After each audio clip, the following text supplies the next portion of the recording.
The sky over Kent was a canvas of fire and smoke.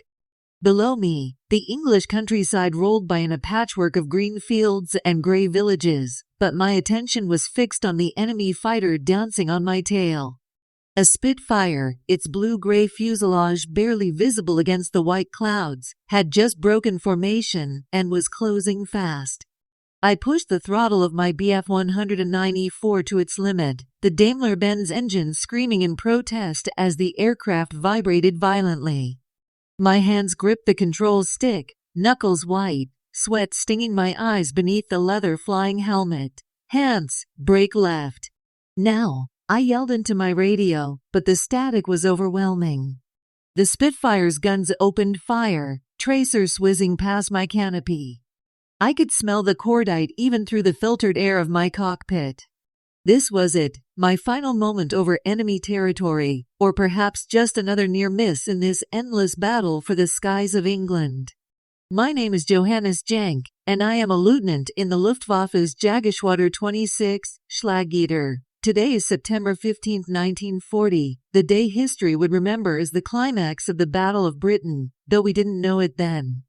We called it Adlertag, Eagle Day when it began, but now it feels more like Adlerniedergang, Eagle's Fall.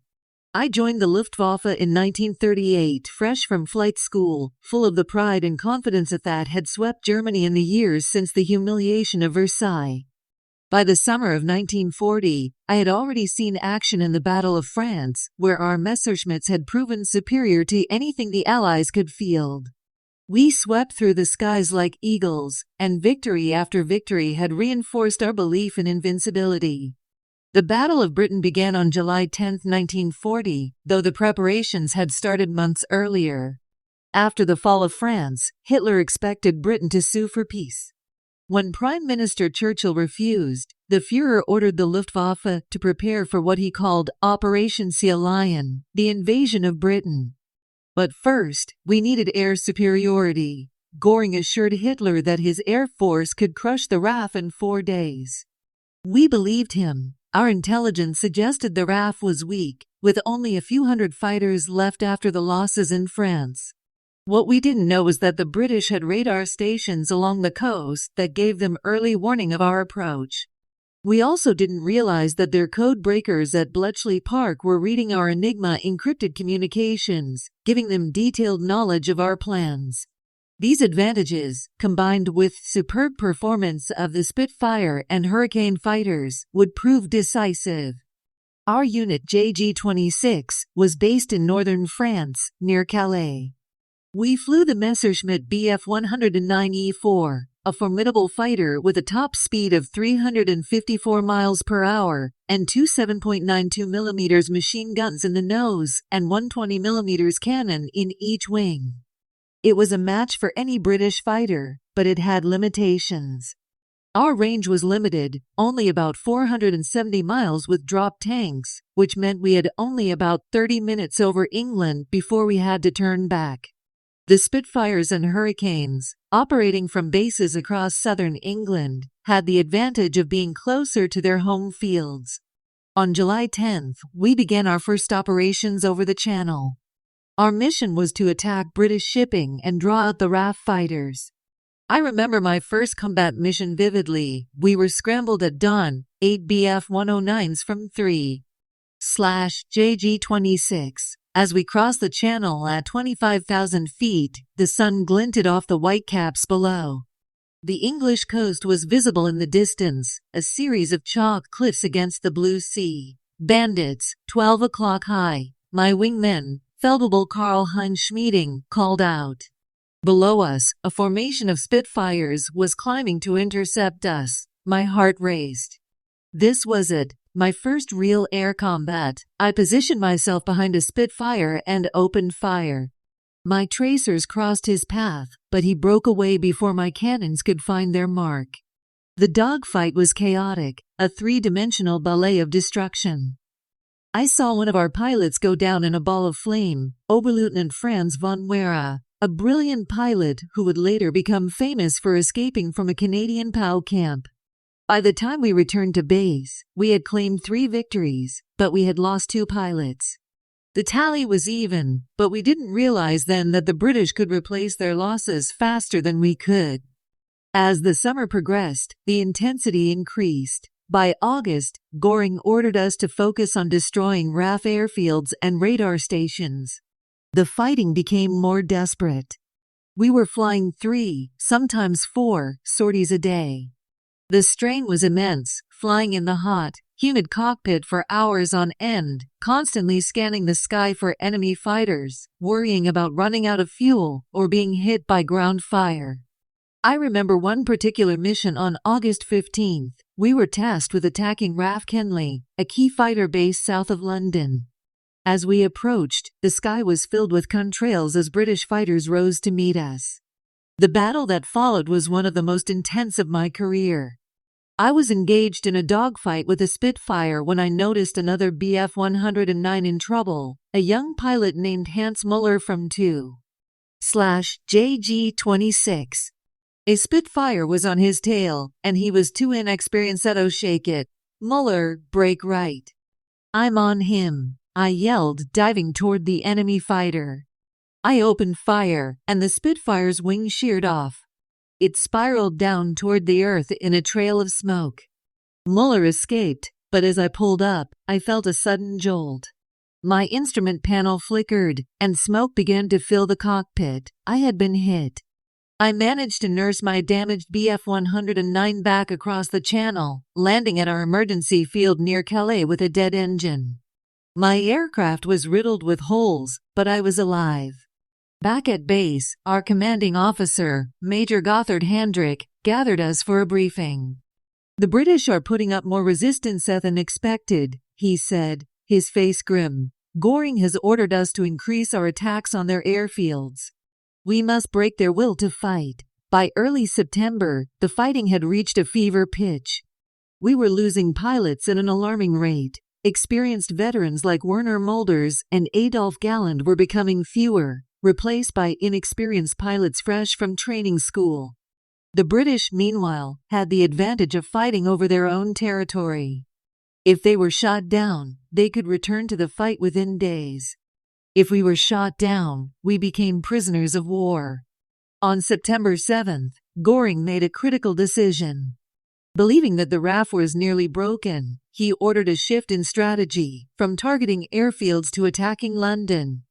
This was a mistake. The British had been anticipating this move and had conserved their fighters.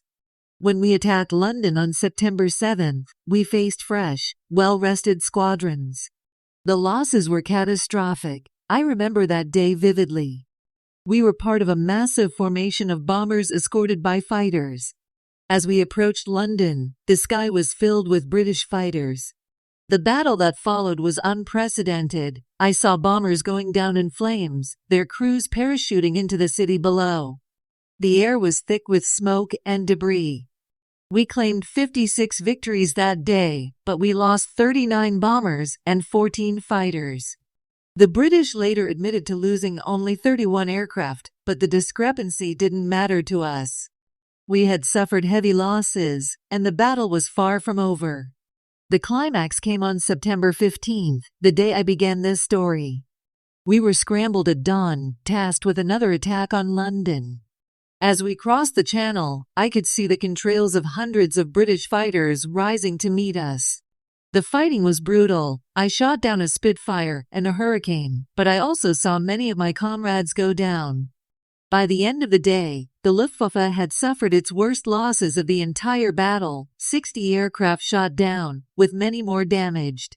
Back at base that night, the mood was somber. Major Hendrick gathered us in the briefing room. "The British have proven more resilient than we anticipated," he said quietly. "Göring has ordered a temporary halt to our daylight attacks on London. We will switch to night operations." The writing was on the wall. The Battle of Britain was lost. We had failed to achieve air superiority, and Operation Sea Lion was postponed indefinitely. The RAF had won, but at a terrible cost. By the end of October, when the battle officially ended, the Luftwaffe had lost 1,733 aircraft and 2,626 aircrew, while the RAF had lost 915 aircraft and 580 aircrew. The British had lost more pilots, but they could replace them faster than we could. For me, the Battle of Britain was a turning point. Before this, I had believed in Germany's inevitable victory. After this, I began to doubt. We had been defeated in the air, and that had profound implications for the rest of the war.